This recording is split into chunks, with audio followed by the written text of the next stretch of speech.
بسم اللہ الرحمن الرحیم۔ السلام علیکم۔ سوال یہ بھی دریافت طلب ہے کہ بندوق سے شکار کرنا کیسا ہے؟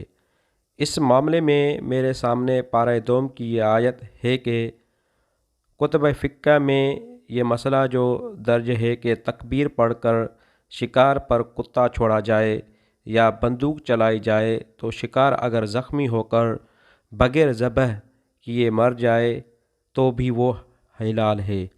اس بارے میں آپ کی رائے کیا ہے؟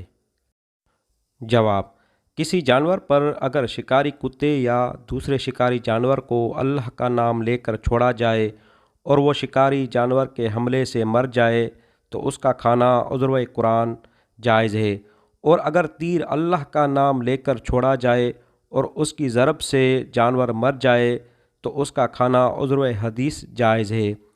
پہلی چیز کی دلیل سورہ مائدہ کے پہلے رکوع میں موجود ہے، اور دوسری چیز کی دلیل کے لیے حدیث کی کسی کتاب میں کتاب صید نکال کر دیکھ لیجئے۔ بندوق کے متعلق آپ نے جو کچھ لکھا ہے وہ کتب فقہ میں مذکور نہیں ہے۔